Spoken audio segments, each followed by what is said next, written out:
నా తోటి సహోదరులకు సోదరిమణులందరికీ నా వందనాలు చెల్లిస్తున్నానండి. ఈరోజు మనం ఒక అద్భుతమైన పాఠాన్ని నేర్చుకుందామండి.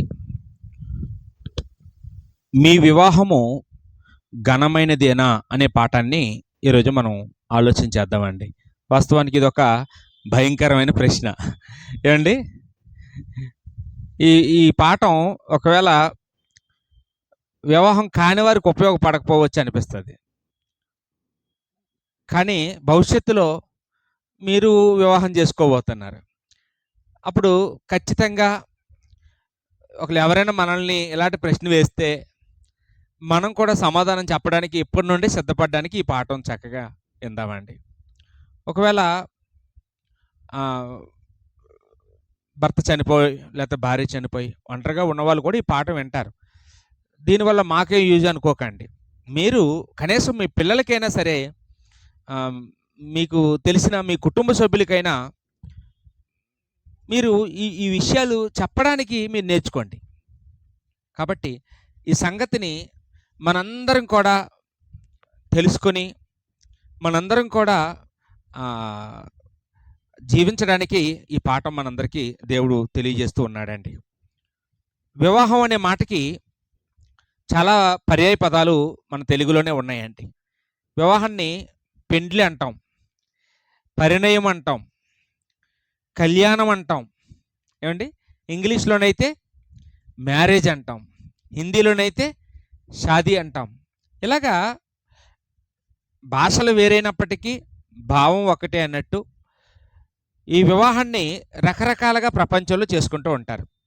మన దేశంలో ఎక్కువ మంది తాళి కట్టుకుంటూ ఉంటారండి, మంగళసూత్రాలు కడతారు. మరి కొంతమంది పూల దండలు మార్చుకుంటారు, ఇంకొంతమంది ప్రమాణం చేసుకుంటారండి, మరి కొంతమంది బైబిల్ మార్చుకుంటారు. అదే వివాహం. కాబట్టి వివాహం ఈ పద్ధతిలో ఎలా జరగాలని ఎక్కడ బైబిల్లో కూడా లేదు. కాబట్టి ఎవరెవరు ఇష్టాన్ని బట్టి, ఎవరెవరు నమ్మకాలు బట్టి, వాళ్ళ ఆచారాలు బట్టి ఈ వివాహాలు జరిపించుకోవడం అనేది మనం చూస్తూ ఉన్నామండి. అయితే వివాహం గురించి దేవుడు తన గ్రంథంలో చెప్పిన మాట మనం చూస్తే చాలా చాలా గొప్ప మాట దేవుడు రాయించాడండి. హెబ్రీ పత్రిక 13వ అధ్యాయము 4వ వచనం, వివాహము అన్ని విషయములలో ఘనమైనది అనే మాట వాడబడిందండి. ఘనమైనది అంటే హానరబుల్ అంటాం కదండి, గౌరవింపదగినది అని. అంటే ఈ భూమి మీద మనిషి గౌరవించే చాలా ఉన్నాయి. ఏమండి, మనిషి చాలా వాటిని రెస్పెక్ట్ ఇస్తుంటాం, గౌరవిస్తుంటాం. వయసులో పెద్దవాళ్ళకి గౌరవిస్తూ ఉంటాం, అధికారులకి గౌరవిస్తూ ఉంటాం, ఏమైనా పండితుల్ని గౌరవిస్తూ ఉంటాం. ఏమండి, అలాగా అనేకుల్ని మనం గౌరవిస్తూ ఉంటాం. ఆ గౌరవించిన వాటన్నిటిలోకి ఎక్కువ గౌరవం ఎవరికి ఇవ్వాలంటండి? వివాహానికి, వివాహం చేసుకున్న వారికి. అందుకని అప్పటి వరకు అరే ఒరే అని పిలిచిన వాళ్ళు కూడా వివాహం అయిన తర్వాత ఇంకా అతన్ని అలా పిలరండి, ఆయన అని పిలుస్తారు. ఎందుకంటే వివాహం ద్వారా ఏమొస్తుందండి? మనిషికి గౌరవం. అది దేవుడే ఏర్పాటు చేశాడండి, ఆ విషయాన్ని దేవుడే ఏర్పాటు చేశాడు. అయితే ఇక్కడ మనం ఆలోచన చేసినప్పుడు బైబిలు ఎంత గొప్పదంటే, బైబిలు చరిత్ర కూడా ఒక వివాహంతో ప్రారంభమై మరో వివాహంతో ముగించబడిందండి. ఎవరి వివాహంతో ప్రారంభమైంది బైబిలు? ఏదెను తోటలో ఆదాము హవ్వల వివాహంతో ఈ బైబిల్ చరిత్ర ఆరంభమైందండి. మరలా ఏ వివాహంతో బైబిల్ చరిత్ర ముగించింది అంటే ఆ ప్రకటన గ్రంథం మనకు తెలుసు కదండి.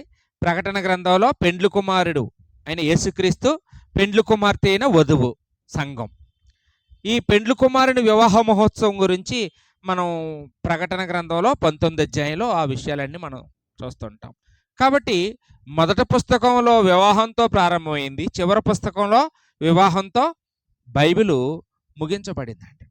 వివాహం అన్ని విషయాల్లో ఘనమైంది అని మనం చెప్పుకుంటూ ఉంటాం. అయితే ఇది ఇంత ఘనమైందిగా అవడానికి మరో కారణం ఏంటంటే, ఈ వివాహ వ్యవస్థ అనేది మనుషులు కనిపెట్టింది కాదండి. మానవ మేధస్సు నుండి వచ్చింది కానే కాదు. మానవ మేధస్సు నుంచి చాలా వచ్చాయి. మనిషి రోజురోజుకి కొత్త కొత్తగా అనేక విషయాలు కనిపెడుతూ ఉన్నాడు. కాబట్టి అవన్నీ ఆ క్రెడిట్ అంతా మనిషికొస్తది. కానీ వివాహ వ్యవస్థను కనిపెట్టింది ఎవరండి? వివాహ వ్యవస్థ ఉంటే బాగుంటుందని దేవుడికి ఎవరైనా సలహా చెప్పారా? ఏంటమ్మా? ఆదాముకి సాటి అయిన సహాయం ఉండాలని దేవుడికి ఎవరైనా గుర్తు చేశారా? లేదండి. అది దేవుడి యొక్క ఆలోచన, దేవుని యొక్క మేధస్సు నుండి వచ్చినటువంటిది. కాబట్టి అది అంత ఘనమైనదని మనం ఇక్కడ ఆలోచన చేస్తూ ఉన్నామండి. వివాహ వ్యవస్థే లేకపోతే, వివాహ వ్యవస్థని దేవుడు స్థాపించకపోతే ఈ ఈ మానవ కోటి ఎలా ఉంటుందో ఒకసారి ఆలోచన చేయండి. ఎంత భయంకరంగా ఉంటుంది ఏమండి? ఇప్పటికే మనం ప్రపంచంలో జరుగుతున్న నేరాలు, ఘోరాలు, హత్యలు, మానభంగాలు వీటి గురించి మనం చదివినప్పుడు, విన్నప్పుడు అసలు వీళ్ళు మనుషుల, మృగాల అనిపిస్తుంది ఏమండి? అదే వివాహ వ్యవస్థే లేకపోతే ఇంకా మనిషికి, పశువుకి ఏమైనా తేడా ఉంటుందంటారా అండి? కాబట్టి దేవుడు వివాహ వ్యవస్థని ఏర్పాటు చేశాడు.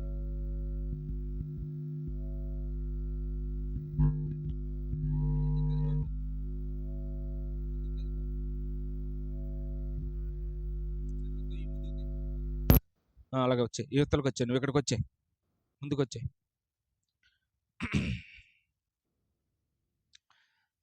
దేవుడు ఏ పని చేసినా ఓ పర్పస్ ఉంటుందండి. దేవుడు ఏది స్థాపించినా ఒక ఉద్దేశం ఉంటుంది, ఒక ప్లాన్ ఉంటుందండి. ప్లాన్ లేకుండా, ఉద్దేశం లేకుండా దేవుడు ఏది నిర్ణయించాడండి. దేవుడు ఏది నిర్ణయించినా అప్పటికప్పుడు నిర్ణయించడు. జగత్తు పునాది వేయబడక మునిపే దేవుడు సంకల్పిస్తాడు. ఆ సంకల్పించిన దాన్ని అమలు చేస్తూ ఉంటాడండి. కాబట్టి ఈ వివాహ వ్యవస్థ వెనకాతల కూడా దేవుడికి ఒక ఉద్దేశం ఉంది. దేవుడికి ఏమండి ఒక ప్లాన్ ఉంది. ఏంటంటే ఆయన ప్లాను? ఆయనకి అనేక మంది కుమారులు కావాలి. ఎలాంటి కుమారులు కావాలి? పరిశుద్ధులు, నిర్దోషులైన క్రీస్తు లాంటి కుమారులు కావాలనేది దేవుని యొక్క ప్లాన్ అండి. మరి ఆ ప్లాను నెరవేర్చబడాలంటే ఎవరి ద్వారా జరగాలి? వివాహం ద్వారా జతపరచబడిన దంపతుల ద్వారా దేవుని యొక్క సంకల్పం నెరవేర్చబడాలి. ఒకవేళ అలా కాకుండా ఏదో లోకంలో అక్రమ సంబంధాల వలన పుట్టిన పిల్లలు దేవుని సంకల్పంలో వస్తారండి? దేవుని సంకల్పం నెరవేరుస్తారా? నెరవేర్చబడదండి. అందుకని ఇందాక మనం హెబ్రీ పత్రిక 13 అధ్యాయం 4వ వచనం మనం చదివినప్పుడు పూర్తిగా చదవలేదు. అక్కడ ఏమన్నాడంటే, వివాహము అన్ని విషయంలో ఘనమైనది, పానుపు నిష్కల్మషమైనదై ఉండవలెను అన్నాడండి. అందరూ సగమే చదువుతారు ఆ వచనాన్ని ఏటో కానీ, పెళ్లి కార్డు మీద కూడా సగమే వేస్తారు. ఆ వచనాన్ని పూర్తిగా ఎవరు వేయరు. ఎందుకంటే ఆ మాట దగ్గరికి వచ్చేటప్పటికి అందరికీ కూడా భయం వేస్తుందండి. బాబు పడిపోతుంది.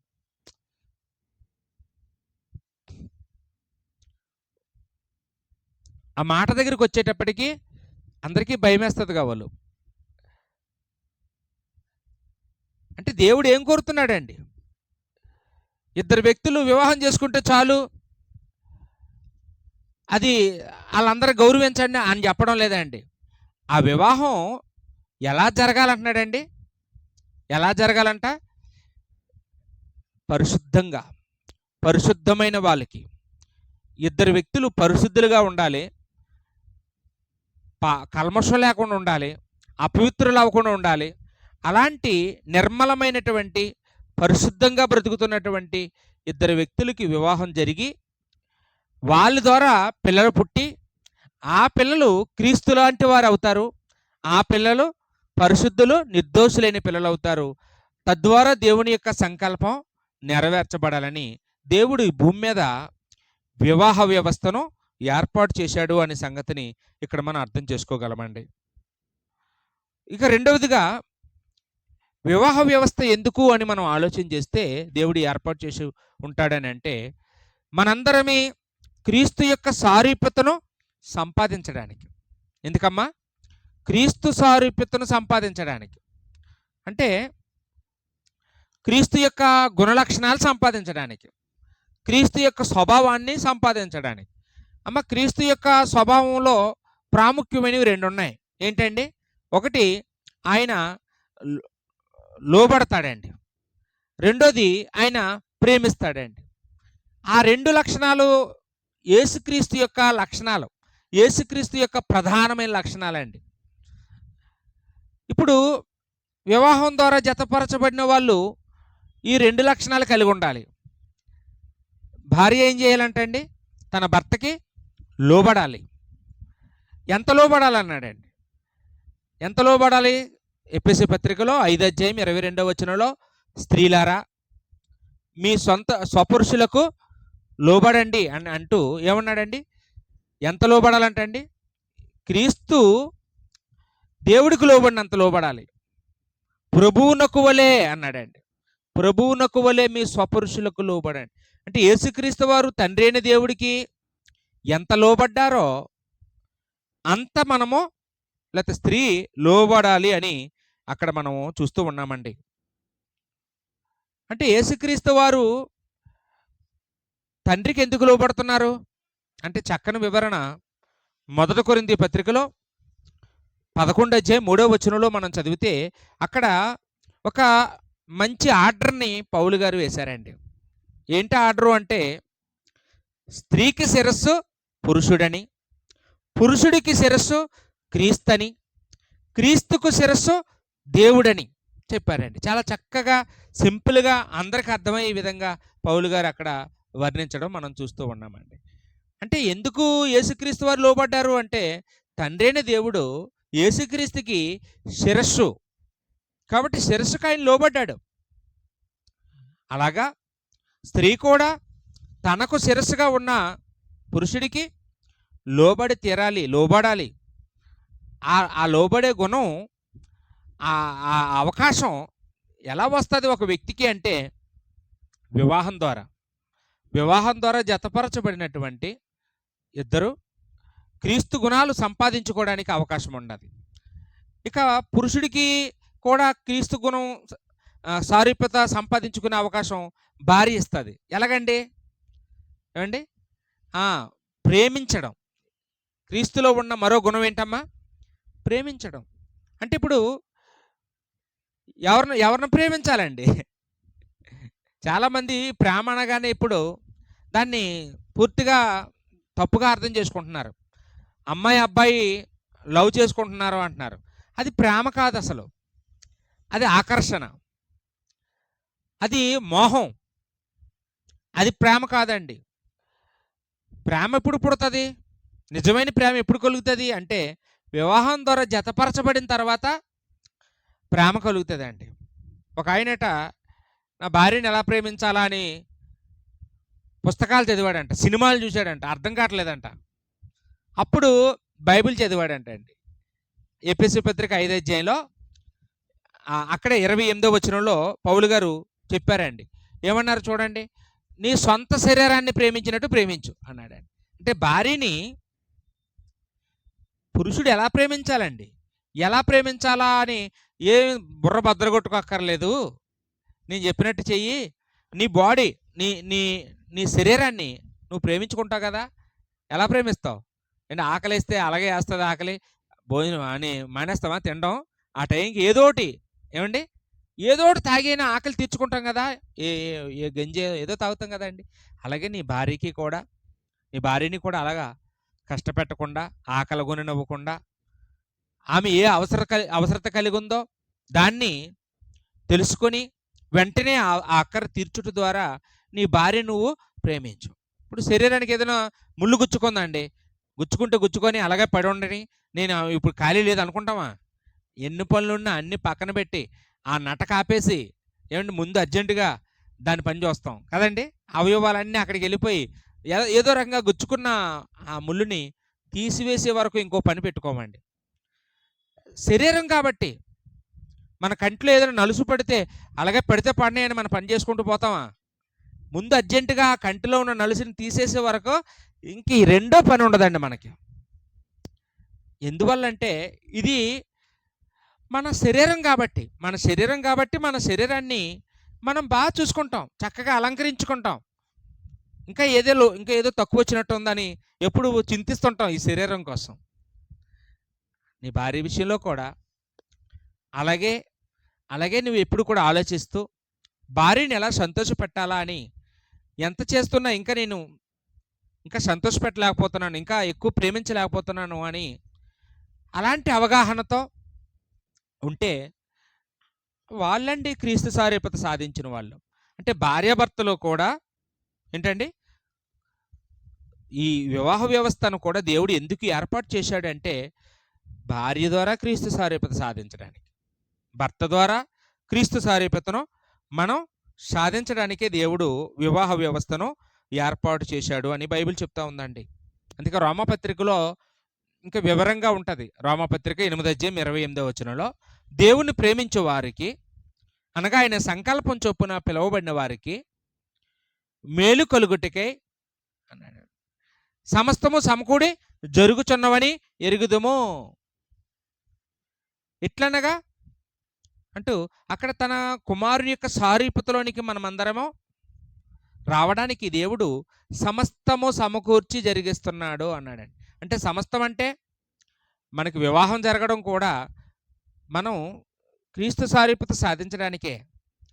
సమస్తం కూడా, ఒక వివాహమే కాదు, సమస్తం కూడా మనం క్రీస్తు సారూప్యతలోనికి మనం ఎదగడానికే, క్రీస్తు సారూప్యతలోనికి మనం రావడానికే దేవుడు ఏర్పాటు చేస్తూ ఉన్నాడనే సంగతిని ఇక్కడ మనం ఆలోచన చేస్తూ ఉన్నామండి. కొలస పత్రిక 3:19 కూడా అక్కడ కూడా పౌలు గారు పురుషులారా అని పేరు పెట్టి పిలిచి మీ భార్యలను ప్రేమించండి అన్నాడండి. మీ భార్యలను ప్రేమించండి అంటే ఇది భర్తకి భార్యకి ఇద్దరికీ కూడా ఉన్న బాధ్యతలండి. ఇది ఎందుకు ఇలా చేయాలంటే ఆ విధులు మనం నిర్వర్తించడం ద్వారా మనం క్రీస్తు సారూప్యతను కలిగి ఉన్నాము అని. ఇప్పుడు భర్తకు లోబడలేదండి ఒక స్త్రీ, కానీ దేవుడు అంటే నాకు చాలా ఇష్టం అండి, యేసుప్రభు అంటే చాలా ఇష్టం అండి, నేను దేవుడు అంటే నాకు చాలా పిచ్చండి అంటున్నారండి. అప్పుడు దేవుడేమంటాడండి, లేదమ్మా, నీ భర్తకి నువ్వు లోబడితేనే నీకు క్రీస్తు సారూప్యత వచ్చినట్టు, నీకు దేవుడు అంటే బాగా ఇష్టమైనట్టు. భర్తకి గౌరవించకుండా, లోబడకుండా, అతని మాట వినకుండా, అతన్ని ఎదిరిస్తూ, అతనితో సమాధానంగా ఉండకుండా, నాతో సమాధానం ఉంటే వద్దు, నీకు నాకు సంబంధం లేదు అంటాడండి. అదేవిధంగా భర్తతో కూడా భార్యని ప్రేమించకుండా యేసుప్రభుని ప్రేమిస్తే, నేను యేసుప్రభుని ప్రేమిస్తున్నానంటే దేవుడేమంటాడు, నువ్వు అబద్ధం చెప్తున్నావు, నువ్వెవరో నాకు తెలీదు అంటాడండి. కాబట్టి మనం క్రీస్తు యొక్క సారూప్యతను సాధించడానికే దేవుడు మనకి ఈ వివాహ వ్యవస్థని ఏర్పాటు చేశాడు అని బైబిల్ చెప్తా ఉందండి. ఇక మూడవదిగా మనం చూసినప్పుడు వివాహ వ్యవస్థను దేవుడు ఎందుకు ఇచ్చాడు అంటే మనం ఏక శరీరంగా ఉండడానికి. ఏక శరీరం మత్తయి సువార్త 19:5-6 ప్రతి వివాహంలోని ఈ వచనం చదివిస్తుంటారు ప్రత్యేకంగా. పురుషుడు తన తల్లిని తండ్రిని విడిచి భార్యను హత్తుకొనును, వారు ఏక శరీరమై ఉందురు అంటాడండి. అంటే ఏక శరీరం అంటే ఈ ప్రపంచంలో రెండు శరీరాలు ఒక శరీరం అయ్యే అవకాశం ఎక్కడా లేదండి. ఎవరిని ఏక శరీరం అనరు, భార్యాభర్తలు తప్ప. వివాహం ద్వారా జతపరచబడిన వాళ్ళకి అవకాశం వచ్చిందండి. వివాహం ద్వారా జతపరచబడితే ఏక శరీరం అంటే ఒకే మాట, ఒకే బాట, ఒకే మనసు. ఇద్దరు మనుషులుగా ఇద్దరు కనపడతారు, కానీ ఇద్దరిది కలిపి ఒకే నిర్ణయం, ఇద్దరిది ఒకే ఆలోచన. అలా అలా ఎక్కడుంటుందండి? ఒక వివాహ వ్యవస్థలో తప్ప ఈ భూమి మీద ఎక్కడా ఉండదండి. ఇంకెక్కడా ఇలాంటి అవకాశం దేవుడు ఇవ్వడం.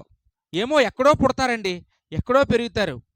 ఒక 20 ఏళ్ళు లేకపోతే 25 ఏళ్ళు వచ్చే వరకు వాళ్ళకి తెలియదు. కానీ వివాహం ద్వారా జతపరచబడిన తర్వాత ఎంత వాళ్ళిద్దరికీ స్వార్థం అయిపోతుందంటే ఎవరిని పట్టించుకోరండి. అమ్మో నా భర్త ఏమైపోతున్నాడో అని భార్య చింతిస్తుంటుంది, నా భార్య ఏమైపోతుందో అని భర్త. ఏంటి ఎప్పుడు వాళ్ళ కోసమే ఆలోచన చేస్తూ ఉంటారండి. వాళ్ళని ఎలా సంతోషపెట్టాలా అని ఆలోచన చేస్తూ ఉంటారు. ఎలా వచ్చిందండి ఇది అంటే ఈ బంధం వెనకాతల దేవుడి యొక్క నిర్ణయాలండి ఇవన్నీ కూడాను. భార్యాభర్తల్ని యాకశరీరం. అందుకనే క్రీస్తుకి సంఘానికి ఉన్న ఆ బంధాన్ని కూడా దేంతో పోల్చాడండి? భార్యతోని భర్తతోని పోల్చాడండి. అంటే సంఘం శరీరం అయితే యేసుక్రీస్తు వారు శిరస్సు. ఇప్పుడు యాకశరీరం. సంఘం యేసుక్రీస్తు యాకశరీరం. అలాగా భార్యాభర్త కూడా ఎలా ఉండాలండి? యాకశరీరంగా ఉండాలండి. ఇంకో శిరస్సు ఈ శరీరానికి ఉండకూడదు, ఇంకో శరీరం ఆ శిరస్సుకు ఉండకూడదు. ఆ శిరస్సు కోసమే ఈ శరీరం పుట్టింది, ఈ శరీరం కోసమే ఆ శిరస్సు ఉంది. అలా బ్రతకాలండి. అందుకనే ఏక శరీరంగా ఉండుటకు అన్నాడండి. చాలామంది ఇద్దరుగానే ఉంటారండి. వివాహం అయినా కానీ వాళ్ళు ఎలా ఉంటారండి? ఇద్దరుగానే ఉంటారు.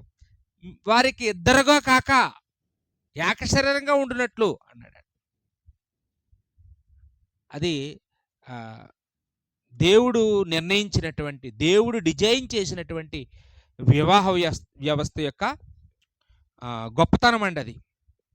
ఇంకా వివాహ వ్యవస్థ ఎందుకు అని కొన్ని మాటలు మనం చూసుకుంటే, సహజ కోరికలు తీర్చుకోవడానికండి. సహజ కోరికలు అంటే ఈ భూమి మీద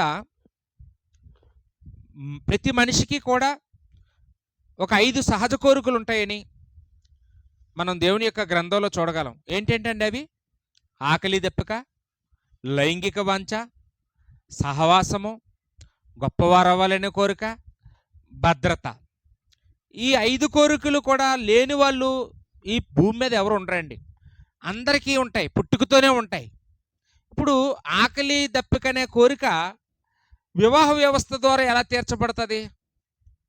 తీర్చబడుతుంది? ఇప్పుడు ఆదాముకి దేవుడు ఏం చెప్పాడండి? నువ్వు చెమట కార్చి నువ్వు కష్టపడి పని చేస్తావు, ఆహారం సంపాదించుకొని తింటావు అంటే ఇక్కడ పురుషుడు బాధ్యత ఏంటండి? తన భార్య ఆకలి తీర్చవలసిన బాధ్యత పురుషుడిది. పురుషుడు కష్టపడి పని చేస్తాడండి. అందుకే చాలామంది ఏం చేస్తారంటే ఈ బాధ్యత లేకుండా తిరుగుతున్నారు అనుకోండి. కొంతమంది వీడికి ఎలాగోలాగా ముక్కుకి తాడేయాలరా అంటారు. అంటే ఏం చేస్తాడు? ఆ రోజు నుంచి వీడికి ఒక బాధ్యత వస్తుంది, ఆ భార్యను పోషించాలని ఒక పని ఉంటుంది వీడికి అని చెప్పేసి వివాహం చేయడానికి అదొక కారణం అండి. అంటే అప్పటి వరకు నిర్లక్ష్యంగా ఉంటారు. ఎప్పుడైతే వివాహం అయిందో ఆ రోజు నుంచి డబ్బులు అవసరాలు ఉంటాయి. ఆ రోజు నుంచి ప్రతిదానికి కూడా నేను పని చేస్తుంటే నాకు డబ్బులు వస్తాయి, నేను కూడా సంతోషంగా ఉంటాను కదా అని ఒక ఉద్దేశం వస్తుందండి. అప్పటి వరకు అమ్మిస్తుందిలే, నాన్న ఇస్తాడులే, ఎవరైనా ఇస్తారులే అనుకుంటుంటాడు. వివాహం అయిన తర్వాత ఎవరిని అడుక్కోవడానికి సిగ్గేస్తుంది. కాబట్టి ఖచ్చితంగా పురుషుడు పని చేస్తాడండి, పని చెయ్యాలి. మరి స్త్రీ పరిస్థితి ఏంటండి? స్త్రీ గురించి బైబిల్ ఏం చెప్తుందంటే గృహ నిర్వాహకత్వం చెయ్యాలి. గృహ నిర్వాహకత్వం అంటే భర్త తెచ్చి ఇచ్చిన డబ్బుల్ని పొదుపుగా ఖర్చు పెట్టడం, దుబారా చేయకుండా, ఇంకా అన్నీ కొంచెంగా కొనుక్కుంటూ, ఇంకా ఏదైనా కష్టం వస్తుందని కొంచెం డబ్బులు దాయడం, నిల్వ చేయడం ఏ పోపుల డబ్బాలోనూ. అది ఎవరు చేయగలరండి? అది ఎవరు చేయాలండి? స్త్రీ. ఒకవేళ స్త్రీకి గృహ నిర్వాహకత్వం చేయడం రాలేదనుకోండి, ఆ ఇల్లు ముందుకు రాదండి, ఎప్పుడుదప్పుడే మంగళం అయిపోద్ది. ఏమండి? పొదుపు లేకపోతే ఆ కుటుంబం అదుపు తప్పిపోద్దండి. కాబట్టి సహజ కోరికలు అంటే ఆకలి దప్పికనే కోరిక తీరాలంటే ఇద్దరు కష్టపడాలి. భర్త ఏమో బయట పని చేస్తే ఇంట్లో భార్య పని, ఇద్దరు ఉండాలండి. ఇక రెండోది సహవాసం అన్నాం కదా. సహవాసం ఎలాగండి? అంటే సహవాసం అంటే స్నేహం. వివాహం అయిన తర్వాత భార్య కంటే మించిన స్నేహితులు ఎవరు ఉండకూడదండి భర్తకి. భర్తకి మించి భర్త కంటే ఎక్కువ స్నేహితులు ఇంకా అంతకంటే గొప్పోళ్ళు ఇంకెవరు ఉండకూడదండి. అంటే భార్యాభర్తలిద్దరూ మంచి స్నేహితులుగా బ్రతకాలి. అంటే స్నేహితుల మధ్యన దాపరకాలు ఉండవంటారు కదండి. అంటే భార్యాభర్తల మధ్యన కూడా ఏముండకూడదు, దాపరకాలు ఉండకూడదండి. భర్తకి చెప్పని రహస్యాలు ఉండకూడదు, భార్యకి చెప్పని రహస్యాలు భర్తలో ఏముండకూడదండి. అదండి స్నేహం అంటే. ఆ కోరిక ఈ వివాహ వ్యవస్థ ద్వారానే తీర్చబడుతుంది. ఇక ఇంకేమున్నాయండి? లైంగిక వాంఛ. అది కూడా సొంత భర్తతో, సొంత భార్యతో అనే మాటలు బైబిల్లో వాడబడ్డాయండి. సొంత భర్త ఉండాలి, సొంత భార్య ఉండాలి. ఇది దేవుడు ఏర్పాటు చేసిందండి. ఆ కోరిక మంచిదే. వివాహం ద్వారా జతపరచబడిన తర్వాత ఆ కోరికను అలా భార్యాభర్తలు మాత్రమే తీర్చుకోవాలి అని దేవుని యొక్క గ్రంథం చెప్తూ ఉందండి. ఇంకా గొప్పవారు అవ్వాలనే కోరిక ఉంటుంది కదండి. అది కూడా సహజ కోరికల్లో ఒకటే కదా. అంటే గొప్పవారు అవడం అంటే, ఇప్పుడు భార్య భర్త పరువు తీసేస్తుంది అనుకోండి, భర్త గొప్పవాడు అవుతాడా? భార్య పరువు భర్తే తీసేస్తున్నాడు అనుకోండి, అందరిలోనూ ఫీల్ చేసేస్తున్నాడు అనుకోండి, ఆ భార్య గొప్పది అవుద్దా అండి? ఎంత అవుదామన్నా అయ్యే అవకాశం ఉండదండి. కాబట్టి భార్యాభర్తలిద్దరూ ఒకరినొకరు సన్మానించుకుంటూ, పేతురు గారు అన్నారు కదండి ఆ మాట, 1 పేతురు 3:7 బలహీన ఘటమని సన్మానించు అన్నాడు. భార్య బలమైన ఘటమేం కాదు, బలహీన ఘటమే. ఏ విషయంలోనండి? శారీరకంగా. అంటే శారీరకంగా స్త్రీలు పురుషుల కంటే బలహీనులే, ఆత్మీయంగా మాత్రం సాతాను కంటే బలవంతులు. అయితే ఈ బలహీన ఘటాన్ని పురుషుడు ఏం చేయాలండి? సన్మానించాలి, సున్నితంగా చూడాలి అని. సన్మానించడం అంటే ఇప్పుడు ఘటంతో పోల్చాడు కుండ. ఇప్పుడు ఎవరు కుండలు వాడట్లేదు ఎండాకాలంలో తప్ప. కుండని దబ్బు దిబ్బుని ఎత్తుతారా? చిదిగిపోద్ది, ఎందుకు పనికిరాకుండా అయిపోద్ది. కాబట్టి దాన్ని చాలా సున్నితంగానే చూసుకుంటారు ఎక్కడ పెట్టినా. అలాగే భార్య విషయంలో కూడా రఫ్గా డీల్ చేయకుండా వాళ్ళ దగ్గర సున్నితంగా ప్రవర్తించు అని, వాళ్ళని ఆ విధంగా గౌరవించు, ఆ విధంగా సన్మానించు అని అక్కడ పేతురు గారు చెప్తూ ఉన్నాడండి. అలాగే పురుషుడిని కూడా భార్య ఏం చేయాలమ్మా? సన్మానించాలి. మాకు చిన్నప్పుడు ఒక ఆయన చెప్పిన మాట గుర్తొస్తుందండి. బట్టకట ఎంత ఉతికినా కానీ లాస్ట్లో జాడింపు కానీ చేయకపోతే ఎక్కడనోరుగా అక్కడే ఉంటే మచ్చలు అయిపోతుంది. కాబట్టి బట్టకట జాడింపు అవసరం. చారు ఎంత బాగా మరగబెట్టినా కానీ చివరిలో తాలింపు సరిగా లేకపోతే ఆ చారు కూడా బాగోదు. కథ ఎంత బాగా చెప్పినా ఆ కథకి ఎండింగ్ ఉంటుంది కదా, ముగింపు కానీ లేకపోతే ఆ కథ శూన్యమైపోద్ది. అలాగే భార్యకి కూడా పొగిడింపు, బట్టకి జాడింపు, చారుకి తాలింపు, కథకి ముగింపు, భార్యకి ఏముండాలంటే అండి? పొగిడింపు. అంటే వాళ్ళు ఏం వండినా, అబ్బా చాలా బాగా వండావు, ఇది చాలా టేస్ట్గా ఉంది, ఈరోజు ఈ చీరలో చాలా అందంగా ఉన్నావు, నువ్వు నవ్వుతే చాలా బాగుంటావు అని ఏదో అంటే ఏదో ఒక అంటే బిస్కెట్లు వేయమని కాదండి. అంటే భర్త భార్యని ఎప్పుడు కూడా ఏం చేయాలండి? ఆ కాపురం బాగుండాలంటే, వాళ్ళు ఎప్పుడు సంతోషంగా ఉండాలంటే, ఆనందంగా ఉండాలంటే భర్త ఎప్పుడు ఆమెలో ఉన్న మంచిని గుర్తిస్తూ ఉండాలి. ఏదో ఒక మంచి అనే చేయదండి రోజు మొత్తం మీద, ఒక్క మంచి పని ఉండదా? ఆ మంచి పనిని ఆమెకి తెలియజేయాలి మనం యథార్థంగా. అలా ఎవరైతే చేస్తారో వాళ్ళ కాపురం బాగుంటుందండి. అదే సన్మానించడం అంటే, అదే గౌరవించడం అంటే. మనం ఎంత గౌరవిస్తామో అందరూ గౌరవిస్తారండి. మనమే వాళ్ళ లోపాలు మాట్లాడుతున్నాం అనుకోండి, అందరూ మాట్లాడతారండి. మనమే పొరపాటు చేస్తే అందరికీ అవకాశం ఇచ్చిన వాళ్ళం అవుతామండి. చిన్నపిల్లలు కూడా మాట్లాడతారు, తప్పుగా మాట్లాడతారు. కారణం ఏంటండి? మనమే మన భర్తను గౌరవించాలి, మనమే భార్యని గౌరవించాలి. ఇది దేవుడు వివాహ వ్యవస్థని ఏర్పాటు చేయడానికి గల ఉద్దేశం అండి. సహజ కోరికలన్నీ ఇలా తీర్చుకోవాలి భార్య ద్వారా, భర్త ద్వారా అని. ఇక భద్రత అనేది ఉంది కదండి. భద్రత అంటే ప్రొటెక్షన్ అంటాం కదండి. అంటే పురుషుడి కంటే భార్యకే ఎక్కువ భద్రత అవసరం అండి. కారణం ఏంటంటే ఒక 25 ఏళ్ళ వరకు ఎక్కడో పుట్టి ఆ ప్రాంతాన్ని వదిలి, ఆ బంధువులను వదిలి, ఆ తల్లిదండ్రులు విడిచి, అన్నదమ్ములు విడిచి కొత్త ప్రాంతానికి, కొత్త వ్యక్తుల దగ్గరికి వస్తుందండి. ఈవిడికి భయం భయంగా ఉంటుంది. ఏం చేయాలి, ఎలా ఉండాలని. అప్పుడు నేనున్నాను, నీకేం పర్వాలేదు అని భర్త ఆమెకి భద్రత ఇవ్వాలండి. ఎప్పుడు నేనున్నాను, నన్ను అడుగు, మీ అమ్మకి ఫోన్ చేయక్కర్లేదు, మీ నాన్నకి అడగక్కర్లేదు, నన్ను అడుగు, నేనున్నానని ఎప్పుడు భార్యకి భర్త భద్రతనివ్వాలండి. మరి ఇప్పుడు భార్య ఎలాగిస్తుందండి భర్తకి భద్రత? భార్య ఎలాగిస్తుందమ్మా? భార్య కూడా అలాగే నేను ఉన్నానంటదా? భార్య దగ్గర ఏముంటాయి పాపం, భార్య ఏం చేయగలదు? అప్పుడు భార్య ఎటువైపు చూపించాలండి? దేవుడి వైపు. మనకి దేవుడున్నాడు, మనకి దేవుడున్నాడు, దేవుడు మనకి సహాయం చేస్తాడు, దేవుడు చూసుకుంటాడు. అదండి.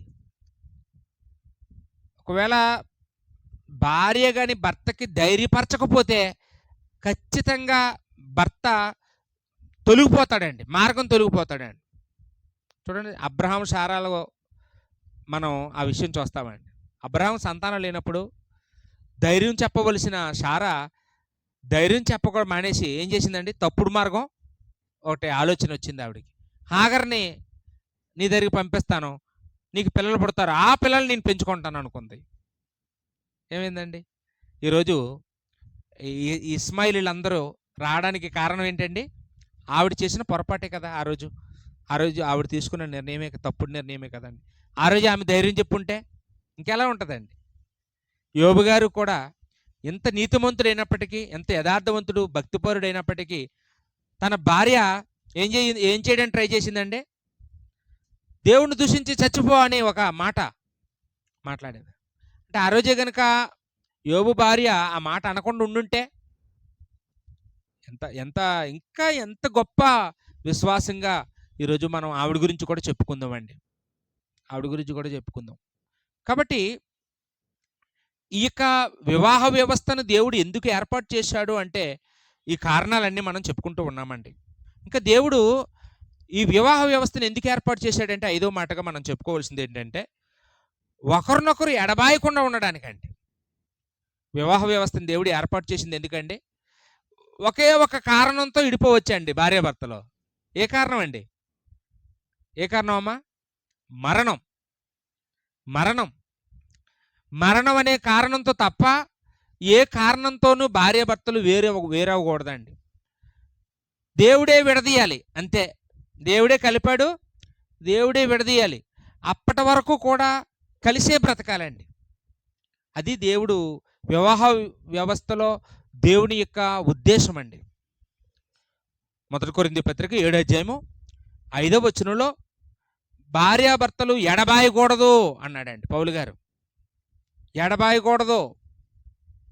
ఏ కారణంతో ఎడబాయకూడదా? ఏ కారణంతోనూ ఎడబాయకూడదు. చూడండి, సహజంగా పెళ్ళిళ్ళలో ప్రమాణాలు చేస్తుంటారు కదండి. కలిమియందు లేమియందు, కష్టమందు సుఖమందు, రోగమందు ఆరోగ్యమందు, ఇతరులెవ్వరిని ఆశింపక ఈమెతోనే కాపురం చేస్తాను అని, నీతోనే కాపురం చేస్తానని ఆవిడ గట్టిగానే ప్రమాణాలు చేసేస్తారు. వాస్తవానికి ఆ రోజు బలవంతంగా చెప్పేస్తారు తప్ప వాళ్ళు హృదయంలో ఆ మాటలు హృదయంలో తాకవండి వాళ్ళకి. ఆ మాటలు నిజంగా హృదయంలో తాకిన వాళ్ళు అవతల వ్యక్తి కళ్ళల్లో చూస్తూ చెప్తారండి. నిజంగా సిద్ధపడి మాట్లాడితే ఏదో చెప్పమంటారో పద్ధతి ప్రకారం చెప్తూ ఉంటారు అంతే. చిన్న కష్టం రాగానే అమ్మగారింటికి తగిలేస్తాడు అబ్బాయి. ఆయనకి ఏదైనా కొద్దిగా కష్టం రాగానే ఆవిడ అతన్ని విడిచిపెట్టేస్తుంది. ఏమండి, ఈరోజు కొత్తగా పెళ్ళైన వాళ్ళు ఆషాఢం వస్తే విడిపోతారు కదండి. ఆషాఢంలో అమ్మగారింటికి వెళ్ళిపోతారండి. చూడండి, ఆషాఢం ఎడబాయొచ్చా? ఆషాఢం వస్తే విడిపోవచ్చా? అనారోగ్యం వస్తే విడిపోవచ్చా? డబ్బులు లేకపోతే విడిపోవచ్చా? ఏదో మాట అంటే విడిపోవచ్చా? చెప్పండి. ఏ కారణంతో విడిపోకూడదండి. ఏ కారణంతో విడిపోకూడదు. అది అలా అలా మనం ఉండాలని దేవుడు చెప్తున్నాడు. మలాకీ గ్రంథంలో 2 అధ్యాయము 13-16 వచనాలు చూస్తే అక్కడ భార్యను పరిత్యజించడం గురించి రాశాడండి. భార్యను పరిత్యజించుట యెహోవాకు అసహ్యమైన కార్యము అని. ఏ కారణంతోనైనా భార్యను వదిలేస్తే దేవుడు వాళ్ళని అసహించుకుంటాడంట. ఏ కారణంతోనే విడబాయకూడదు, అంతకంటే చచ్చిపోవడం మంచిది అని అక్కడ ఆ విషయాలు చాలా బలంగా ఇశ్రాయేల్ ప్రజలతో చెప్తూ ఉన్నాడండి మలాకి. దురదృష్టం ఏంటంటే ఈరోజు కోర్టుల్లో అనేక రకాలైన వ్యాజ్యాలు ఉంటాయి. అన్ని అన్ని కేసుల్లోకి ఎక్కువ కేసులు ఏవి ఉంటాయి తెలుసంట? విడాకుల కేసులేనంటే. చాలామంది కోర్టుకి ఎందుకు వెళ్తారంటమ్మా? విడాకులు తీసుకోవడం కోసం. మన దేశంలో కంటే అమెరికాలో ఎక్కువ ఉంటాయంటండి ఈ కేసులు. అమెరికాలోనంట ఇలా ఉదయాన్నే వివాహం చేసుకొని వస్తారు, రాత్రికి మర్నాడు ఉదయాన్నే అప్లై చేస్తారంటండి విడాకుల కాగితాన్ని. ఏమంటే వాళ్ళు చెప్పే ఆన్సర్లు చాలా విచిత్రంగా ఉంటాయంటండి. ఇతనికి స్మోకింగ్ అలవాటు ఉందంటండి, నాకు వద్దండి అతను అని వదిలేస్తుంది. ఈవిడేమో రాత్రులు నిద్ర గురక పెడుతుందండి, నాకు నచ్చలేదండి అని అతను అంటాడండి. అంటే ఆ కారణాలతో విడిపోతారండి. అమెరికాలో సామెత ఉంటుందండి, నీ పిల్లలు నా పిల్లలు మన పిల్లలతో ఆడుకుంటున్నారు అని. అంటే అక్కడ వివాహాలు ఎలా ఉంటాయో దీన్ని బట్టి మీరు ఆలోచన చేయండి. ఆమెకి ఒక పిల్లలు ఉంటారు, ఈయనకి పిల్లలు ఉంటారు, మళ్ళీ వీళ్ళిద్దరూ పెళ్లి చేసుకున్నాక వీళ్ళిద్దరికి పుట్టిన 3వ తరం పిల్లలు ఉంటారు. చూడండి, అలాంటి ఫ్యామిలీస్ ఉంటాయండి అమెరికాలో. మన దేశంలో వివాహ వ్యవస్థకి ఓ గౌరవం ఉందండి. నిజంగానే మన భారతదేశంలో కొంచెం విలువిస్తారు. అమ్మో తాళి కట్టాడు కదా, పెళ్ళి అయిపోయింది కాబట్టి ఇంకా తప్పదు అని కొంతమంది సమాజం దృష్టిలోనైనా, ఏమండి ఇంకా ఏం చేస్తాం, ఇప్పుడు ఎలా వదిలేస్తాం, ఇప్పుడు వేరుగా ఎలా ఉంటాం, విడిపోయి ఎలా బ్రతుకుతాం అని అలాగ ఎలాగోలాగా మనసులో బాధ పెట్టుకుంటూ, ఏమండి సమాజం దృష్టిలో సరదాగా ఉన్నట్టుగా ఉంటూ, ఒకవేళ వాళ్ళకి నప్పకపోయినా కానీ అలాగ దిగమింగుకుంటూ భార్యాభర్తలుగా కొనసాగుతున్న వాళ్ళు చాలామంది ఉంటారండి మన దేశంలో. కారణం ఏంటంటే మన దేశంలో వాళ్ళకి వివాహం గురించి కొంచెం వివాహ విలువ అర్థమైంది. వివాహం గొప్పతనం మన దేశానికి కొంచెం తెలిసండి.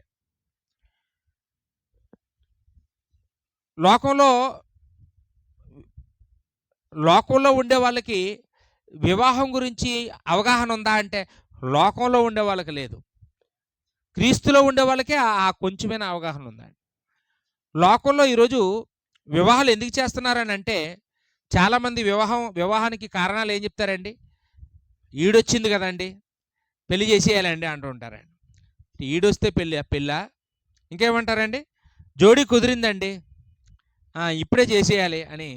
జోడీ కుదిరిందని. కొంతమంది మంచి రేటు పలికిందండి మా వాడికి, ఇప్పుడు ఎక్కువ కట్నం ఇస్తామని వస్తున్నారు, చేసేస్తామండి అంటుంటారండి. ఇంకొంతమంది మేము చాలా పెద్ద ఫంక్షన్ చేయాలనుకుంటున్నామండి, ఎక్కువ మందిని పిలిచి మంచి డెకరేషన్ చేసి మంచి ఖరీదైన వస్త్రాలు ఇవన్నీ తీసుకొని ఆడంబరంగా చేయాలనుకుంటున్నామండి. మరి ఈ కాలంలోనైతే బాగుంటుంది, అందుకనే ఇప్పుడే వివాహం చేసేయాలనుకుంటున్నామని. ఇలా వివాహానికి లోకంలో రకరకాల రీజన్స్ చెప్పడం మనం చూస్తూ ఉన్నామండి. ఏదో ఆస్తి కలిసి వస్తుందని, కొంతమంది అయితే బరువు దించుకోవాలి కదండి అంటూ ఉంటారు. పెళ్ళి ఎందుకండి? బరువు దించుకోవడానికంట. ఇంకెందాక చెప్పినట్టు ఈ ముక్కుకు తాడేయాలండి వీడికి, ఆ ఉద్దేశంతో వివాహం చేస్తున్నామండి అని చెప్పేవాళ్ళు కూడా ఉంటారండి. ఈ వివాహం దేవుడు ఏర్పాటు చేసిన వివాహం, ఘనమైన వివాహం ఇందుకా, వీటి కోసమా అంటే కానే కాదండి. అలాగా ఇలాంటి కారణాలతోనే నోవాహు కాలంలో వివాహాలు చేశారు. నోవాహు కాలంలో వివాహాలు జరగడానికి రీజన్స్ ఏంటండి? చక్కదనం అంటే అందం. ఏం చూసేవారంటమ్మా? అందానికి ప్రాధాన్యత ఇచ్చారంట. ఇప్పుడండి? ఇప్పుడు అదే కదండి. ఈ కాలంలో కూడా ఏబిసిడిఈఎఫ్లు అంటాం. అయ్యే చూస్తున్నారు కదండి. ఏ అంటే ఏజ్ చూస్తున్నారు. పెళ్ళిడు వచ్చిందా, చేసేయాలి చేసేయాలి, ఇంకా చేయవా ఇంకా చేయవా, ఇంకా చూడలేదా, ఎక్కడ దొరకలేదా అని ఆ అమ్మాయి తల్లిదండ్రుల్ని లేకపోతే అబ్బాయి తల్లిదండ్రుల్ని అస్తమానం ఎక్కడికెళ్ళి అడుగుతూనే ఉంటారండి. ఏమండి? వాళ్ళేదో బాధ్యత తీసుకున్నట్టు. అలాగా మళ్ళీ సంబంధమే ఉండదు వాళ్ళకి. కానీ అలా గుర్తు చేస్తూ ఉంటారు మనం ఏదో మర్చిపోయినట్టు. బి అంటే ఏంటండి? బ్యూటీ అంటే అందం. నచ్చిన వాళ్ళు దొరకలేదండి. కొంతమంది అలా ఎంచుతూనే ఉంటారు. నచ్చిన వాళ్ళు ఇంకా బాగా నచ్చాలి. ఏదో ఒకటి లోపం వెతుకుతూ ఉంటారండి. అందం చాలలేదని.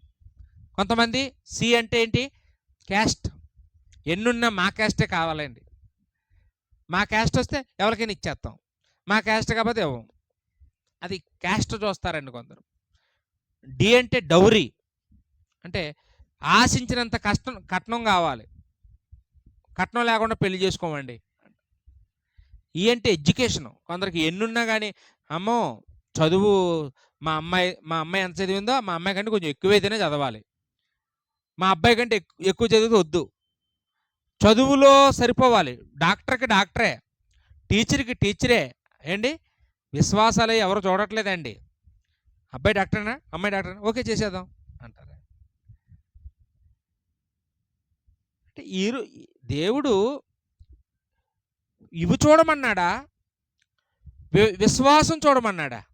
అబ్రహాము తన కుమారుడికి వివాహం చేసినప్పుడు ఏం చూశాడమ్మా? విశ్వాసాన్ని చూశాడు. అమ్మాయి ఈ ఈ పాలస్తీనా దేశంలో అమ్మాయి వద్దు. ఈ కనానులో ఉన్న కనాను స్త్రీలు ఎవరిని వద్దు. ఇదిగో మా ప్రాంతానికి హారానికి వెళ్ళు. అక్కడ పద్దనరాము అనే ప్రాంతం ఉంటుంది. అక్కడ మా బంధువులు ఉన్నారు, వాళ్ళు విశ్వాసులు.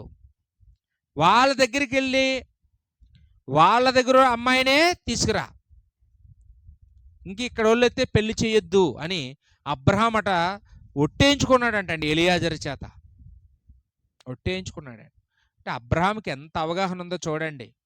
ఒకవేళ పొరపాటున కానీ ఇక్కడ వాళ్ళు వివాహం చేసుకుంటే నా కొడుకు సుఖపడ్డో, దేవుడు శాంతించడో అని అబ్రహాంకి అంత అవగాహన ఉందండి. కాబట్టి అలాగా నిర్ణయం తీసుకున్నట్టుగా మనము చూస్తూ ఉన్నామండి. ఈరోజు భార్యాభర్తలుగా జతపరచబడి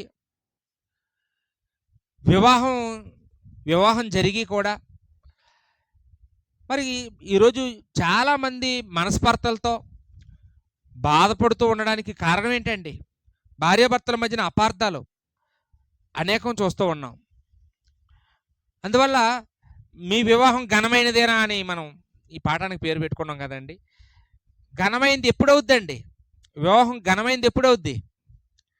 ఆ వివాహంలో లోపాలు లేకుండా దేవుడు కోరుకున్నట్లుగా మన వివాహం జరుగుంటే, అంటే వివాహం జరగడం అంటే చాలామంది ఒక అభిప్రాయం ఉంటుందండి. పెళ్ళంటే ఒకరోజు అందరూ నిలబడి అక్షంతలు వేసి చేసిస్తే పెళ్ళి అయిపోయినట్టు కాదండి. ఆ రోజు వివాహం వ్యవస్థలోనికి అడుగు పెట్టాం. ఈ వివాహ వ్యవస్థ అనేది మనం చచ్చిపోయే వరకు ఆ వివాహ వ్యవస్థలో ఉన్నట్టండి. పెళ్ళి అయిపోయింది అనుకుంటారు అందరూ. అయిపోవడం ఏంటి? ఆ రోజు ప్రారంభం అయింది. ఏమండి? ఇద్దరు వ్యక్తులకి వివాహ వ్యవస్థలోకి అడుగు పెట్టారు. వాళ్ళు రోజు రోజుకి ఆ బంధం ఏమవుతుందండి? గట్టిపడాలి. వివాహం కొంతమందికి పిల్లలు పుట్టాక గట్టిపడుతుంది కదండి. స్థిరపడాలి. వాళ్ళు స్థిరపడే వరకు. కొంతమందికి ఎప్పటికీ స్థిరపడరండి. వాళ్ళు అలా ముసలైపోతారు. కానీ వాళ్ళిద్దరికీ ఏక మనసు రాదు, ఇద్దరికి సమాధానం ఉండదు, వాళ్ళిద్దరు స్నేహితులుగా ఉండరు, వాళ్ళిద్దరూ ఒకళ్ళొకళ్ళు నమ్మరు, ఒకళ్ళొకళ్ళు గౌరవించుకోరు, ఇలాగే ఉంటారండి, భద్రశత్రువుల్లాగా ఉంటారండి. కాబట్టి ఇలా భార్యాభర్తలకి అపార్థాలు కలగడానికి కారణాలు ఏంటో మనం చూద్దామండి. ఆ కారణాలు మనం దిద్దుకుంటే మన వివాహం కూడా ఘనమైన వివాహం అవుతుంది. లేకపోతే ఈ లోకస్తుల వివాహాలతో సమానం అండి. ఏంటి ఆ కారణాలు అనేది నేను ఒక 6 విషయాలు మీకు చెప్పాలనుకుంటున్నానండి. మొదటిది ఏంటంటే తొందరపడి నిర్ణయాలు తీసుకోవడం అండి. తొందరపడి నిర్ణయాలు తీసుకోవడం. పురుషుడు కానీ స్త్రీ కానీ అంటే ఏదైనా ఒక సమస్య వచ్చినప్పుడు తొందరపడిపోకూడదండి. ఒక నిర్ణయం తీసుకునే ముందు బాగా ఆలోచించాలి. దానికి కొంత టైం కేటాయించాలి. అప్పుడే నిర్ణయం తీసుకోవాలండి. అలా కాకుండా ఆవేశంతో ఉద్రేకంతో మనం నిర్ణయాలు తీసుకోవడం వల్ల ఈరోజు భార్యాభర్తలుగా కొనసాగలేకపోతున్నారండి చాలామంది. అది ఏ కారణమైనా అవ్వచ్చు. అది ఏ చిన్న సమస్య అవ్వచ్చు, పెద్ద సమస్య అవ్వచ్చు. మీకు ఒక ఉదాహరణగా దావీదుని మీకాలని మీకు నేను గుర్తు చేస్తానండి. 2 సమూయేలు గ్రంథంలో 6వ అధ్యాయము 20వ వచనం నుంచి 22వ వచనం వరకు కూడా ఈ స్టోరీ మనకు కనపడుతుంది. దావీదు రాజైన తర్వాత మొట్టమొదట చేసిన మంచి పని ఏంటంటే, నేనేమో దేవదారు మ్రాణులతో చేయబడిన ఈ ఇంట్లో ఉన్నాను, నా దేవుడేమో నా దేవుని మందసం ఎక్కడో డేరాల చోటున ఒక పేదవాడి ఇంట్లో ఉండడం ఏంటి? లేదు లేదు, నా దేవుడికి నేను ఒక మందిరం కట్టాలి, ఆ మందసాన్ని తీసుకొచ్చి నేను ఇక్కడ పెట్టిస్తాను అని చెప్పి దావీదుపురంలో పెట్టాలని దావీదు ఆలోచన కలిగి ఉన్నాడండి. వెంటనే మందసాన్ని తీసుకొని రావడానికి పెద్దలందరినీ సమకూర్చి మందసాన్ని తీసుకొని వస్తూ ఉన్నాడు. మధ్యలో కొన్ని అవాంతరాలు వచ్చాయి. తర్వాత మందసాన్ని తీసుకొని వస్తున్నాడు. ఆయన వచ్చేటప్పుడు ఆయన ఆనందంలో ఏం చేశాడటంటే, ఆయన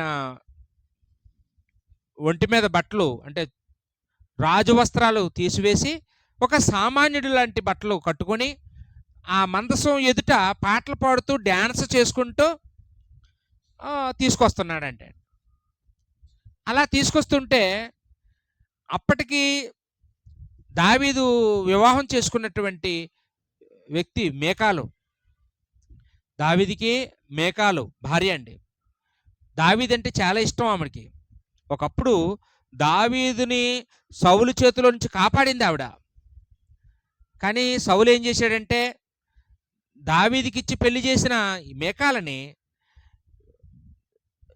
దావీదు మీద ఉన్న కోపంతో దావీదుకి చెందకుండా ఇంకొక వేరే ఆయనకిచ్చి పెళ్లి చేసేసారండి.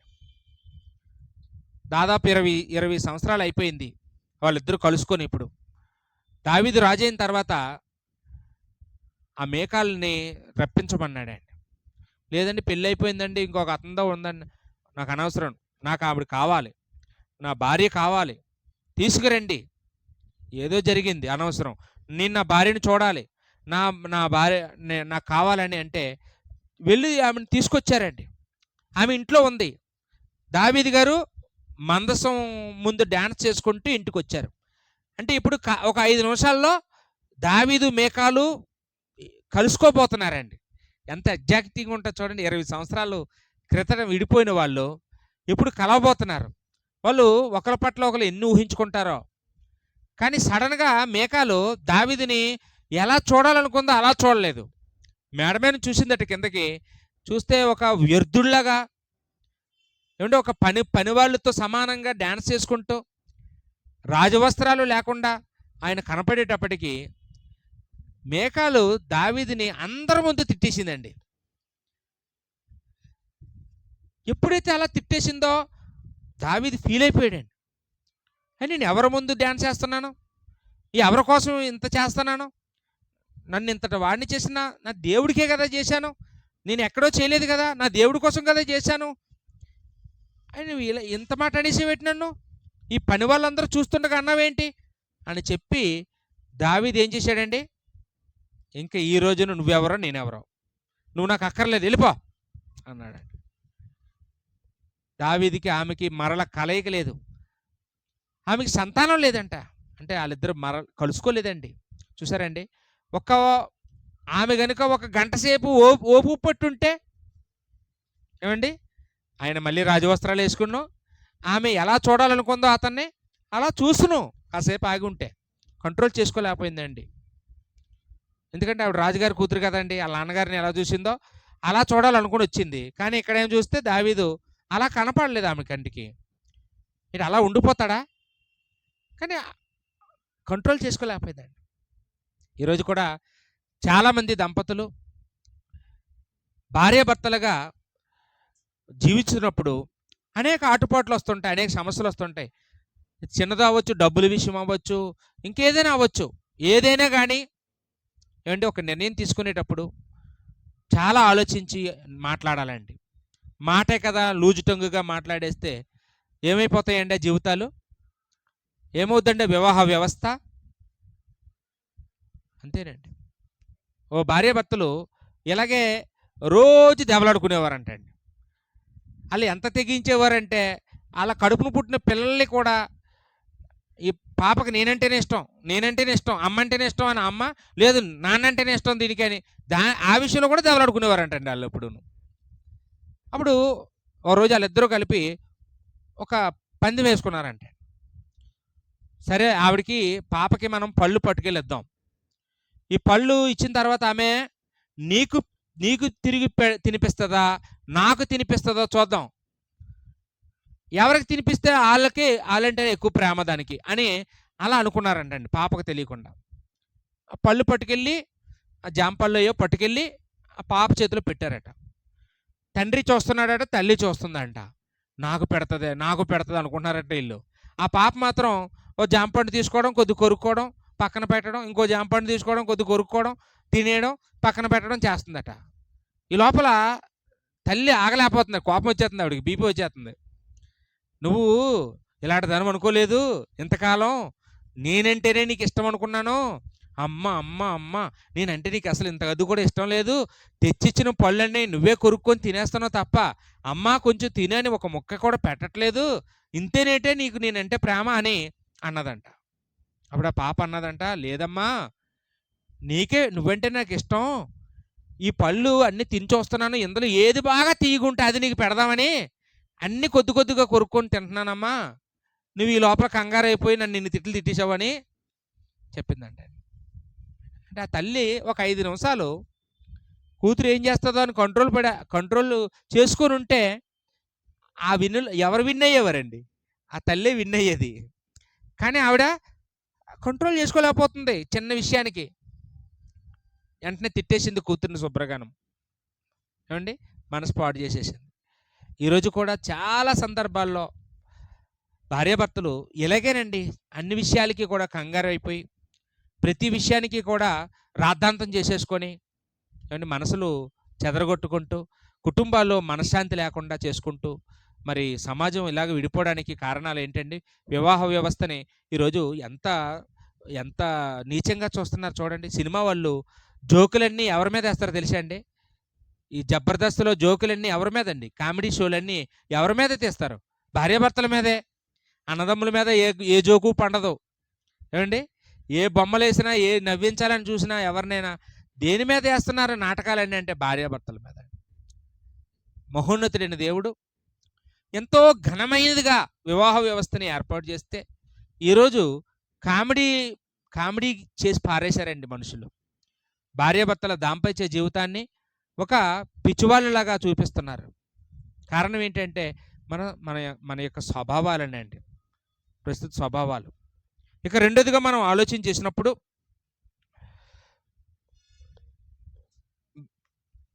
భార్యాభర్తలు ఒకరినొకరు అపార్థం చేసుకోవడానికి రెండో కారణం ఏంటంటే ఒకరినొకరు వేరు చేసి మాట్లాడడం అండి.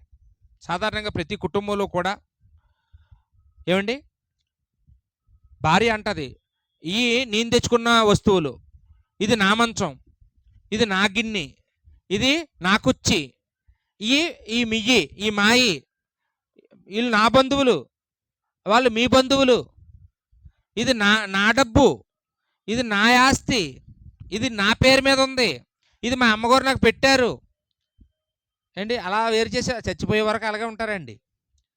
చచ్చిపోయే వరకు ఇది నా ముంత, ఇది నా కుర్చీ, ఇది నా బల్ల, ఇది నా మంచం, ఇది నీ మంచం అనుకొని నా మంచమే పడుకోవద్దు నువ్వు వెళ్ళిపో అంటుంటారనమాట. వేరు చేసి మాట్లాడడం అండి. నీ బంధువుల దగ్గర నేను రాను, నా బంధువుల దగ్గరికి నువ్వు రావద్దు. మొన్న నా బంధువుల దగ్గర నువ్వు వచ్చేవేటి, ఇవాళ నీ బంధువుల దగ్గర నేను రావడానికి ఏంటండి? ఇదేనండి వేరు చేసి మాట్లాడుకోవడం. అలా ఉండొచ్చమ్మా? ఒకసారి వివాహం జరిగిన తర్వాత నీ బంధువులే నా బంధువులు, నీ దేవుడే నా దేవుడు. ఎవరన్నారండి ఆ మాట? ఎవరమ్మా? రూతు. రూతు మాట్లాడిందండి ఆ విషయం.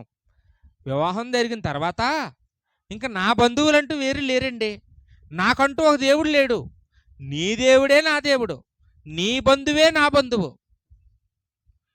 నువ్వు ఎక్కడుంటే అక్కడ, నువ్వు చచ్చిపోతే నేను చచ్చిపోతాను, నువ్వు బతికితే నేను బతుకుతాను. అలా ఉండాలండి. అదండి వివాహం, దేవుడు ఘనమైన వివాహం. అలా ఎవరైతే భార్య భర్తలు ఉంటారో వాళ్ళ వివాహం బలంగా ఉన్నట్టండి, స్ట్రాంగ్గా ఉన్నట్టు. ఏమండి? అది దేవుడు దృష్టికి ఘనమైనది. అలా అలా కాకుండా ఇలా వేరువేరుగా వేరు చేసుకుంటూ ఒకళ్ళొకరు స్వార్థంగా బ్రతికితే ఆ జంటని దేవుడు చూసి ఏమనుకుంటాడండి? ఇదేం జంట అండి, ఇదేం వివాహం అని అసహించుకుంటాడండి. ఇక మూడవదిగా, భార్యాభర్తల మధ్యన ఉన్నటువంటి రహస్యాలు ఇతరులతో చెప్పకూడదండి. భార్యాభర్తల మధ్యలో ఉండే రహస్యాలు పరాయి వాళ్ళకి చెప్పకూడదు, బయట వాళ్ళకి చెప్పకూడదండి. మూడో వ్యక్తి ప్రవేశించకూడదండి. భార్యాభర్తల మధ్యలోనికి ఎవరిని ప్రవేశించనివ్వకూడదు. కొంతమంది భార్య గురించి అందరికీ చెడుగా చెప్తుంటారు. అవి అలా తిరిగి తిరిగి మళ్ళీ ఆవిడ దగ్గరకు వస్తాయండి. నా గురించి అలా ఆవిడకి ఎలా చెప్పావంట, అతనికి ఎలా చెప్పావంట, ఈయనకి అలా చెప్పావంట అని ఆవిడ అడుగుతుంది. గొడవలండి. అలాగే భర్త గురించి కూడా కొందరు అందరికీ చెప్పేస్తుంటారు అన్నీని. అంటే బలహీనతలు ఉంటాయో ఉండవండి? ప్రతి ఒక్కరిలో ఉంటాయి బలహీనతలు. ఆ బలహీనతలు భర్తకే తెలియాలి, ఆ భర్త కంట్రోల్ చేసుకోవాలండి. ఇది చెప్తే నేను డాక్టరా, పోనీ ఏదైనా చెప్తే నేను పరిష్కారం చూపిస్తాడా? లేదు కదా, ఎందుకు అనవసరం. ఎవరికి చెప్పాలండి? ఒకళ్ళ బలహీనతలు మరొకరు ఎదుట చెప్పడం వల్ల ఈరోజు భార్యాభర్తల దాంపత్యం సరిగా లేదండి. ఎక్కువ మంది విడిపోవడానికి కారణం ఇదేనండి. కాబట్టి ఆ విషయంలో కూడా మనం జాగ్రత్తగా ఉంటే మనది దేవుడు మెచ్చుకునేటటువంటి వివాహంగా ఉంటుందని ఇక్కడ మనం ఆలోచన చేస్తూ ఉన్నామండి. అలాగే పరాయి వాళ్ళకి ఇష్టం లేని వాళ్ళని గురించి పొగడకూడదండి. భార్య ముందుని ఇంకొక అమ్మాయి గురించి పొగడకూడదు. ఆవిడ చాలా అందంగా ఉంటుంది, ఆవిడ భలే వంటలు చేస్తుంది, ఆవిడ కంఠం బాగుంటుంది, ఆవిడ బట్టలు బాగుంటాయి అలా అన్నారనుకోండి, భర్త అయ్యాడు ఇంకా ఆ రోజు. ఏమండి? అంటే భార్య ముందు ఆవిడకి ఇష్టం లేని వాళ్ళ పేర్లు ఎత్తి వాళ్ళ గొప్పతనం గురించి మాట్లాడకూడదు. అలాగే భర్త గురించి కూడా అంతేనండి. భర్త ముందుని పరాయి మగోడు గురించి గొప్పగా పొగిడారు అనుకోండి, అతను ఎంత హ్యాండ్సమ్గా ఉంటాడో తెలుసా, అతను ఎంత బలవంతుడో తెలుసా, అతను ఎంత సంపాదిస్తున్నాడో తెలుసా, అతను ఎంత తెలివైనడో తెలుసా అంటే ఏమవుతాడండి? ఇది అంటే ఈయన తెలివితో కూడానే కదా అర్థం. ఏమండి? వాళ్ళకి ఇష్టం లేని వాళ్ళ గురించి మాట్లాడకుండా ఉండడం చాలా జ్ఞానంతో కాపురం చేయడం అంటే అదేనండి. వాళ్ళకి ఏది ఇష్టం ఉండదో వాళ్ళ ప్రస్తావన తేకూడదు అంతే వాళ్ళ మధ్యలో. దానివల్ల ఏమవుద్దండి? మనకు వచ్చే లాభమే ఉండదు.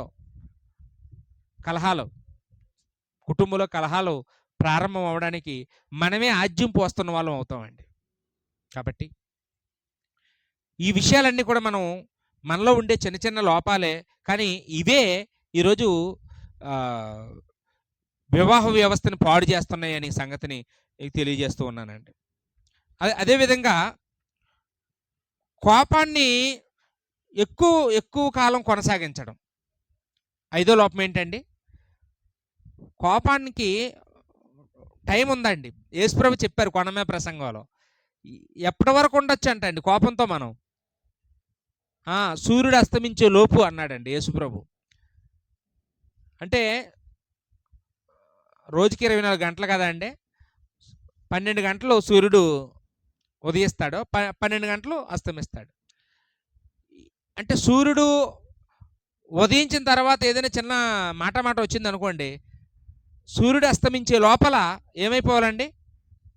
ఎవరి వలన అయితే సమస్య వచ్చిందో వాళ్ళే వచ్చి సారీ చెప్పాలండి. ఒకవేళ సమస్య అవతల వాళ్ళ వల్ల వచ్చింది, మనమే వెళ్ళి సారీ చెప్తే మనం ఆత్మీయంగా పెరిగినోళ్ళం అని అర్థం. మనమే క్షమించాం, మనమే సమాధాన పడడానికి ముందుకొచ్చాం. తప్పు ఆల్దైనా మనమే వచ్చాం. ఎందుకంటే యేసుప్రభు చెప్పారు అలా చేయమని. మనం ఆత్మీయంగా పెరిగినోళ్ళం అండి. ఇంకా వాళ్ళు పసిపిల్లలు, మనం బలవంతులు అని అర్థం అండి. కాబట్టి కోపాన్ని ఎక్కువ రోజులు కొనసాగించకూడదు అనే సంగతిని ఇక్కడ ఆలోచన చేస్తున్నామండి. ఏదైనా మనసులో ఏదో పెట్టుకొని ఎప్పుడు కూడా మనం మౌనం అలగకూడదండి. అలిగే వాళ్ళు ఉంటారు కదమ్మా, మగవాళ్ళు అలుగుతారండి, ఆడవాళ్ళు అలుగుతారు. దేవుని పిల్లలు అలగకూడదండి. మనం ఓపెన్గా మాట్లాడాలండి.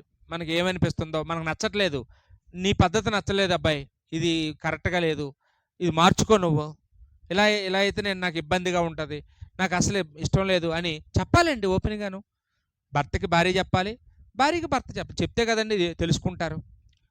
సంతోషంగా పెద్ద కేకలేసేసి అరుపులు అరిసేసి ఏంటంటే చేసుకోక్కర్లేదండి. మృదువుగా కూర్చొని ఏంటి నీ ప్రాబ్లం అని అడిగి తెలుసుకోవాలండి అవతల వాళ్ళ విషయాలు. కూర్చొని మాట్లాడుకోవాలి అండి. ఎవరికో వెళ్ళి చెప్పకూడదండి. ఎవరో మన బంధువులు చూడడానికి పోతే అలా చెప్పకూడదు. ఎవరి లోపాన్ని వాళ్ళకే చెప్పాలి. అప్పుడు దిద్దుకుంటారు ఏమండి. ఎందుకంటే అది వివాహ వ్యవస్థ యెహోవా దేవుడు ఏర్పాటు చేసిందండి. దాన్ని మనం నవ్వులపాలు చేయకూడదు అని ఇక్కడ నేర్చుకుంటూ ఉన్నాం. అదేవిధంగా వీటన్నిటికంటే గొప్పది ఏంటంటే, చివరిగా నేను చెప్పేది కుటుంబ ప్రార్థన అండి. ఈరోజు భార్యాభర్తల మధ్యన అపార్థాలు రావడానికి, వాళ్ళు విడిపోవడానికి కూడా కారణాలు ఏంటంటే కుటుంబ ప్రార్థన లేకపోవడం అండి. మనకు అన్ని పనులకి టైం ఉంటుందండి. కలిసి భోజనం కూడా చేస్తారు కొందరు. తినడానికి టైం ఉంటుంది, పడుకోవడానికి టైం ఉంటుంది, పని చేసుకోవడానికి టైం ఉంటుంది. ప్రార్థన చేసుకోవడానికి మాత్రం మనకు టైం ఉండటం లేదండి. ఎవరైతే కలిసి ప్రార్థన చేస్తారో వాళ్ళు కలిసి ఉంటారంటండి ఎప్పటికీ. మనం అలా ప్రార్థన చేసినప్పుడు మన భార్య పట్ల మనకు ఎంత ప్రేమ ఉందో కూడా తెలియజేసుకునే వాళ్ళం అవుతామండి. వాళ్ళ ప్రతి సమస్యను దేవుడికి చెప్తుంటే, నా భర్తకి నేను అంటే ఎంత ఇష్టం, నా అనారోగ్యం గురించి దేవుడికి ప్రార్థన చేస్తున్నాడు, మా మా మా తల్లిదండ్రుల గురించి ప్రార్థన చేస్తున్నాడు, ఇతను ఎంత మంచోడు అని ఆవిడలో ఒక మంచితనం ఏర్పడుతుందండి. ఒక మంచి వాతావరణం క్రియేట్ అవుతుందండి. అదేవిధంగా భార్య కూడా భర్త యొక్క తల్లిదండ్రుల గురించి చేసేటప్పుడు, భర్త యొక్క గౌరవం గురించి, భర్త యొక్క కష్టాల గురించి అర్థం చేసుకుంటూ ప్రార్థన చేస్తుంటే దేవుడికి ఆయన హృదయం కరగదా అండి? చెప్పండి. ఎంత కఠిన హృదయంలో ఉండిపోతాడా? మారుతాడా? మారడండి. ఈ కుటుంబ ప్రార్థన అనేది మన వివాహ వ్యవస్థని బలపరుస్తుందండి, గట్టిపరుస్తుంది, స్ట్రాంగ్గా ఉంటామండి. కాబట్టి కుటుంబ ప్రార్థన లేకపోవడం ఈరోజు ఈ వివాహ వ్యవస్థ బలహీనపడడానికి ప్రధానమైన కారణంగా మనం ఆలోచన చేస్తూ ఉన్నామండి. కాబట్టి ఈ లోపాలన్నీ మనం తెలుసుకొని ఇవన్నీ మనము దిద్దుకోవడానికే ఈ మాటలు దేవుడు మనకి తెలియజేస్తూ ఉన్నాడండి. లూకా సువార్తలో 1:6 ఇక్కడ మనకి ఒక జంట కనపడతారండి, జకర్యా ఎలిజబెత్ తెలుసు కదండి. వీళ్ళు వృద్ధులైపోయారంట అండి. యోహాను తల్లిదండ్రులు వృద్ధాప్యంకి వచ్చేసారండి ఇద్దరును. కానీ వీళ్ళిద్దరి గురించి ఏమి రాయబడిందంటే నీతిమంతులు అనే మాట రాయబడిందండి. వృద్ధాప్యం వరకు దంపతులుగా, దేవుడి పని చేసేవారుగా, దేవుడి సేవలో కొనసాగుతూ నీతిమంతులుగా బ్రతుకుతున్నారండి. ఏమండి, వాళ్ళు వివాహం వాళ్ళ జంటను చూసి దేవుడు ఎంత పొంగిపోయి ఉంటాడు చెప్పండి. వాళ్ళు ఇద్దరూ కూడా కలిసిమెలిసి ఉన్నారండి. చివరి వరకు, చచ్చిపోయే వరకు కలిసి ఉన్నారు. దేవుడి పనిలో ఉన్నారు. దేవుడి చేత, పరిశుద్ధాత్మ చేత నీతిమంతులని మాట వాళ్ళకి వాడబడిందండి. అక్కడ మీరు ఇంటికి వెళ్ళినా చదవండి విషయాలన్నీ కూడా. ఏంటి అలా అనిపించలేదండి? మీకు అనిపించలేదా? నాకు అనిపించలేదా? నేను నా భార్య కూడా మేము మా వివాహం ఘనమైన వివాహం అని మనుషులు ఎవరు గుర్తించకపోయినా పర్వాలేదు, కానీ దేవుడి చేత గుర్తించబడాలి. మరణం తప్ప ఏది ఎడబాయకూడదు. మరణించే వరకు కలిసి బ్రతకాలి. ఒకరినొకరు అర్థం చేసుకుంటూ దేవుడు కోరుకున్నట్లుగా దేవుని సంకల్పం నెరవేరుస్తూ క్రీస్తు లాంటి పిల్లల్ని తయారు చేస్తూ క్రీస్తు సారూప్యతను సంపాదించుకుంటూ సహజ కోరికలు తీర్చబడుతూ ఇలాగా దేవుడు ఏదైతే ఆశించాడో ఏకశరీరంగా ఉండమన్నాడు. ఏకశరీరంగా ఉంటూ ఏమండి ఈ లోక ప్రభావం మన మీద పడకుండా మనం దేవుని యొక్క వాక్యానుసారంగా నడుచుకుంటే మన వివాహం ఘనమైన వివాహం అవుతుందండి. అంతే తప్ప ఏదో ఎక్కువ ఖర్చు పెట్టి పెళ్లి చేసుకున్నంత మాత్రాన, మన పెళ్ళికి ఎక్కువ మంది జనం వచ్చినంత మాత్రాన, ఖరీదైన బట్టలు వేసుకున్నంత మాత్రాన వివాహం ఘనమైంది అయిపోదండి. ఏమండి మన వివాహం ఏ ఉద్దేశంతో దేవుడు ఏర్పాటు చేశాడో అది తెలుసుకొని ఆ ప్రకారం ఎవరైతే బ్రతుకుతారో వాళ్ళు వివాహం ఘనమైన వివాహం. అలా ఉండడానికి మనం కూడా ప్రయత్నించేద్దామండి. ఓపికగా వాక్యం విన్న మీ అందరికీ వందనాలు చెల్లించుకుంటూ ముగిస్తున్నానండి.